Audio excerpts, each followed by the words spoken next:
तो आपने विदेश भेजा क्यों? पढ़ने के लिए भेजा था, बसने के लिए नहीं। तुम तो मेरी सांसों में बस गए हो। बस हवा निकल गई। अरे बस कर भाई, ओ पागल कर दिया, पीछा छोड़ दे। बस इन इंग्लिश। जी हाँ फ्रेंड्स, इस वीडियो में मैं आपको सिखाने वाला हूँ कि ये जो हिंदी का वर्ड है बस, इस बस वर्ड को आप इंग्लिश में जब ट्रांसलेट करेंगे तो अलग अलग कॉन्टेक्स्ट में, अलग अलग सिचुएशन में इसके क्या क्या मीनिंग बन सकते हैं और इंग्लिश में इसको कैसे अलग अलग तरीके से एक्सप्रेस किया जाएगा। और याद रखो, इस बस से मैं इस बस की बात नहीं कर रहा हूँ, इस बस की बात नहीं कर रहा हूँ मैं। अगर आप इस बस के ऊपर बात करना सीखना चाहते हैं इंग्लिश में, तो उसके लिए मैंने एक अलग से वीडियो बनाई हुई है जिसमें मैंने बस वोकैब को कवर किया था कि बस में ट्रैवल करते वक्त हम क्या क्या किस तरह की बातें करते हैं। वो सीखने के लिए आप वो वीडियो देखो। ये वाला बस दूसरा बस है। मुझे बस 2 मिनट और चाहिए, मतलब सिर्फ 2 मिनट और चाहिए। तो इंग्लिश में कहेंगे आई जस्ट नीड 2 more minutes। मुझे बस एक रोटी और चाहिए। आई just want 1 more roti. I just want 1 more रोटी। तो जस्ट का यूज हम करते हैं, मतलब बहुत ज़्यादा नहीं चाहिए, सिर्फ इतना सा चाहिए। इस मीनिंग में जब हम बस बोल रहे होते हैं ना हिंदी में, तो इंग्लिश में उसके लिए जस्ट का यूज करो। I just want 1 more roti. I just need 2 more minutes। I just want to go there. I just want to see him. I just want 2 samosas. तो इस तरीके से आपको जस्ट का यूज करना है। जब बस का मीनिंग हो सिर्फ इतना सा, फिर आपको जस्ट का यूज करना है। बस हवा निकल गई। बस हवा निकल गई। जब आप ये बात किसी को बोल रहे हो तो इसका मतलब क्या है कि पहले वो बहुत घमंड दिखा रहा था अपने ऊपर, अपनी बात पे गर्व दिखा रहा था, बहुत कॉकीनेस थी उसके अंदर, बहुत प्राइड था अपने ऊपर। तो वो प्राइड गया, बस हो गया, इतना ही था। Is that all? Has your pride gone now? गया अब तेरा pride? Is that all? Is that all बोलने का मतलब है बस हो गया, इतना ही था। Is that all? Has your pride gone now? गया तेरा प्राइड? जो बहुत घमंड में कुछ बोल रहा होता है ना, यानी वो कॉकी हो रहा होता है, उसको इंग्लिश में उसकी कॉकीनेस कहा जाता है। Done now? Is your cockiness over now? Done now? Done now मतलब it's short for are you done now? Is your cockiness over now? खत्म हो गया तेरा cockiness? That's it. Is your pride out the window? Is your pride out the window? गया तेरा pride तेल लेने? जैसे हम हिंदी में बोलते हैं तेल लेने, इंग्लिश में बोलते हैं something is out the window, मतलब वो चीज गई। That's it. Is your pride out the window? अच्छा, आप बोल सकते हैं is that the end? Has your pride taken a back seat? Has your pride taken a back seat? बस, तो ये भी इंग्लिश में बोलने का अलग तरीका है। Something takes a back seat, मतलब वो पीछे चला जाता है, दूर चला जाता है ना, आप डर जाते हो, घबरा जाते हो, कुछ इस तरह से। Is that the end? बस यही अंत है, हवा निकल गई। Has your pride taken a back seat now? अब तेरा प्राइड बैक सीट में बैठ गया। तो आप समझ रहे हो कि कैसे हमें हिंदी का जो मैसेज होता है, जो हम कन्वे कर रहे हैं उस बात को बोलने के लिए, तो इंग्लिश में कैसे एक्सप्रेस करेंगे। हमें थोड़ा दिमाग लगाना होता है, कॉमन सेंस का यूज करना होता है, और हम किसी बात को इंग्लिश में एक्सप्रेस कर सकते हैं। तुम तो मेरी सांसों में बस गए हो। Poetic line. कवि या गाने लिखने वाले इस तरह से बातें लिखते हैं, तुम तो मेरी सांसों में बस गए हो, यानी सेटल हो गए हो। इंग्लिश में बोलो you settled into my breath. ये पोएटिक लाइन है, तो पोएटिक तरीके से हमने इसको बोल दिया कि आप मेरी ब्रेथ में सेटल हो गए हो। You are embedded in my breath. You are embedded in my breath, मेरी सांसों में बसे हो। You are embedded in my breath. ये तो हो गए पोएटिक तरीके इस बात को कहने के। लेकिन अगर आप ध्यान दें तो जब मैं कह रहा हूं तुम तो मेरी सांसों में बस गए हो, तो ये कहने का एक तरह से मतलब है कि मैं हर टाइम आपके बारे में सोचता रहता हूँ, तुम भी मेरे दिमाग पे छाए रहते हो। तो आप ये भी बोल सकते हैं you are always on my mind. I can't stop thinking about you. I can't stop thinking about you, कि मैं आपके बारे में सोचना बंद ही नहीं कर पा रहा हूँ। उसे सच बताना मेरे बस की बात नहीं। यहाँ पर देखो बस का यूज कैसे हो रहा है, थोड़ा अलग हो गया ना। मेरे बस की बात नहीं है, मैं ये नहीं कर सकता हूँ, मुझे डर लग रहा है, मुझे घबराहट हो रही है। नहीं भाई, मैं नहीं बता सकता उसको सच। I can't bring my self to tell him the truth. You bring yourself to do something. It means you gather the courage to do it. It's difficult. It's hard for you to do it. You think it's a hard nut to crack, but you somehow gather the courage to do it. It means you bring yourself to do it. So I can't bring myself to tell him the truth. I am scared. I am nervous. I can't do this. I can't bring myself to tell him the truth. उसको सच बताने के लिए मैं हिम्मत नहीं जुटा पा रहा हूँ, मैं नहीं कर सकता हूँ। I don't have it in me to tell him the truth. ये एक दूसरा तरीका है बोलने का। I don't have it in me, यानी ये एबिलिटी मेरे अंदर नहीं है, ये क्षमता मेरे अंदर नहीं है। आई don't have it in me, have it in someone. इसका यूज़ हम ज़्यादातर उस सिचुएशन में करते हैं जब आप अनएक्सपेक्टेड तरीके से कुछ चीज़ को देख लेते हैं, एनकाउंटर कर लेते हैं। जैसे अगर कोई कुछ बड़ा काम एकदम से करके दिखा देता है तो हम बोलते हैं मुझे नहीं पता था कि तुम ये भी कर सकते हो, कि ये भी तुम्हारे बस की बात है। I did not know that you had it in you, you had this ability in you, है ना, कुछ इस तरह से। आई did not know that you had it in you, मुझे नहीं पता था कि तू ये भी कर सकता है। I did not know you had it in you, so I don't have it in me, भाई I don't have that ability in me, I don't have it in me to tell him the truth. इतने पैसे जुटाना मेरे बस की बात नहीं। अब यहाँ पर देखो सिचुएशन थोड़ी अलग है, यहाँ भी वही है, बस की बात नहीं है, लेकिन क्या मैं यहाँ पर शर्मा रहा हूँ, घबरा रहा हूँ, डर रहा हूँ पैसे जुटाने में? यहाँ बात डरने की और घबराने की नहीं है, यहाँ बात अफोर्डेबिलिटी की है। मैं अफोर्ड नहीं कर सकता हूँ, मैं इतने पैसे जुटा नहीं सकता हूँ, मेरे बस की बात नहीं है, ये मैं नहीं कर सकता हूँ।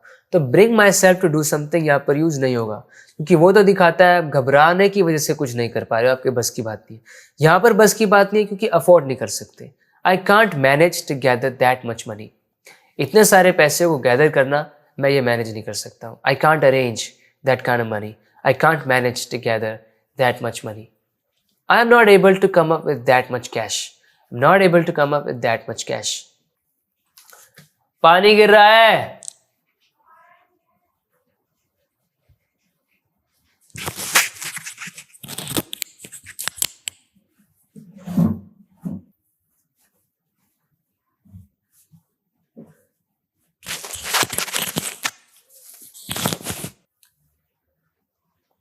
जो मेरे बस में होगा मैं करूंगा, यानी जो मेरे बस में होगा, जो मेरी अथॉरिटी होगी, जो मेरे कंट्रोल में होगा, जो मैं कर सकता हूँ, जो मेरी पावर में होगा, वो मैं करूँगा। I will do everything in my power, I will do everything in my power. जो भी मैं कर सकता हूँ, मेरे पास राइट है करने का, वो मैं करूँगा। I will do everything in my power, I will do what ever is in my power. जो भी मैं कर सकता हूँ, आई will do what ever is in my power.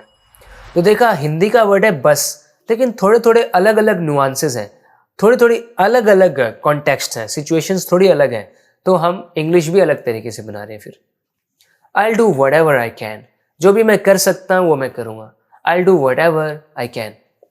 नियम बदलना मेरे बस की बात नहीं, यानी ये मेरी अथॉरिटी नहीं है। I am not the head here, I don't call the shots here, okay, और I am not the one who everybody listens to. नियम बदलना मेरे बस की बात नहीं है, ये मेरे कंट्रोल से बाहर है। Changing the rules isn't with in my power, changing the rules isn't with in my power, changing the rules isn't with in my power. उसे बचाने के लिए जो मेरे बस में था मैंने किया। I did everything in my power to save him, I did everything in my power to save him. तो जब भी आपको ऐसा बोलना हो, जो भी आपके बस में है वो आप कर रहे हो, मतलब you do everything in your power, कुछ करने के लिए। You do everything in your power to do something. उसको जितवाने के लिए मेरे बस में जो था मैंने किया। I did everything in my power to make him win. उसको बचाने के लिए या फिर मैं कहूँगा कि आपको सक्सेसफुल बनाने के लिए जो भी मेरे बस में होगा वो मैं करूँगा। I will do everything in my power to help you succeed, to help you get ahead in life, आपको ज़िंदगी में आगे बढ़ने के लिए। आपकी इंग्लिश इंप्रूव करने के लिए जो भी मेरे बस में होगा वो मैं करूँगा। I will do everything in my power to improve your English. मैंने तुझे वहाँ बस जाने के लिए नहीं भेजा था, वहाँ बसने के लिए नहीं भेजा था कि वहाँ जाके बस जाइयो। तो कहीं जाके बस जाना, यहाँ देखो बस का थोड़ा अलग मतलब है। कोई कहीं पर बस जाता है मतलब वहीं पे सेटल हो जाता है। I didn't send you there to settle down, I didn't send you there to settle down. You weren't suppose to go there and settle. आपको वहाँ पे सेटल नहीं होना था जाके। You weren't suppose to go there and settle. Suppose to कैसे use करते हैं? You are suppose to do something, मतलब वो चीज़ आपको करनी है। It is expected from you, you are required to do it, so you are suppose to do it, so you are not suppose to go there and settle. अरे बस कर भाई। तो अगर कोई बोल रहा है, अगर कोई कुछ कर रहा है और वो कर करके परेशान कर दिया उसने आपको, तो आप बोलते हो ना, अरे बस कर भाई, बंद भी कर अब ये सब करना, बंद कर ये सब, बस कर। तो इंग्लिश में बोलेंगे all right stop it man, that's enough, stop it man. जैसे हिंदी में हम यार या भाई बोलते हैं ना, अरे बस भाई, अरे छोड़ ना यार, तो ये यार या भाई, हिंदी का स्टाइल है, इंग्लिश में मैन बोल देते हैं। Alright, that's it man, that's it man, that's stop it man, that's enough. और देखो क्या बोल सकते हैं, cut it out now, cut it out now man, cut it out, cut it out. मतलब कोई कुछ कर रहा है और आप इरिटेट हो रहे हो उससे बार बार, तो बंद करना भाई, बस कर भाई, कट इट आउट नाउ, मतलब ये चीज करना बंद करो। Knock it of, knock it of, cut it out, ऐसे बोलेंगे। मुझे बस शांति चाहिए और कुछ नहीं चाहिए, सिर्फ शांति चाहिए। यहाँ पे भी बस आ रहा है, देखो इंग्लिश में बोलेंगे all I want is peace. जब भी आपको ऐसा बोलना हो कि वो सारा जो भी मुझे कुछ चाहिए वो एक ही चीज़ है, शांति, और कुछ नहीं चाहिए। All I want is peace, मुझे बस मेरी सैलरी चाहिए। All I want is my salary, it means I want nothing but my salary, I want nothing accept my salary, all I want is my salary. इस तरह बोलेंगे। उसे बस पैसे चाहिए, तो आप बताओ कैसे कहेंगे। All he wants is money, all he wants is money, मुझे बस आपका प्यार चाहिए। All I want is your love, all I want is your love. उस पर मेरा बस नहीं चलता। यहाँ देखो, बस नहीं चलता थोड़ा सा अलग मीनिंग है कि वो मेरी नहीं सुनता है, मैं कुछ कहता हूं तो वो मेरी नहीं मानता है। He doesn't follow my instructions, he doesn't listen to me, he doesn't pay heed to my words. वो उस पर मेरा बस नहीं चलता है। I have no control over him, I have no control over him, I can't boss him around, I can't boss him around, मैं उस पर हुक्म नहीं चला सकता हूँ। You boss someone around, it means you keep telling them what to do, you keep ordering them around. So I can't boss him around. I have no control over him. I can't tell him what to do. The simplest way to express it is this: I can't tell him what to do. मेरा बस चले तो मैं उसे यहाँ बैठने ना दूं, मेरा बस चले तो वो गाड़ी में आज खरीद लूं। अगर मेरा बस चले, मेरी बात मानी जाए, मेरी मर्जी चले, यानी मेरा बस चले, तो इंग्लिश में बोलेंगे If I had my way, I wouldn't let him sit here. मैं उसे यहाँ बैठने नहीं देता अगर मेरा बस चले तो। If I had my way. If you have your own way, it means you do what you want. You get to do what you want. You have the opportunity to do what you want to do. So you have your way or you get your way. If I had my way, क्योंकि ये conditional है, if I had my way, past tense आ गया because it's imaginary, क्योंकि I don't have my way. But if I had my way, I wouldn't let him sit here. मेरा बस चले तो वो गाड़ी मैं आज खरीद लूँ। If I had my way, I'd buy that car today. अगर मेरा बस चले तो वो गाड़ी मैं आज खरीद लूँ, आज के आज। If I had my way, I would buy that car today. तो बस, जी हाँ फ्रेंड्स, बस। तो बस को किस किस तरीके से यूज़ करते हैं इस वीडियो में मैंने आपको सिखाया है। इस चैनल को सब्सक्राइब ज़रूर करें अगर आपने अभी तक नहीं किया तो। बात करते हैं अगले वीडियो लेसन में। Till then take care and bye.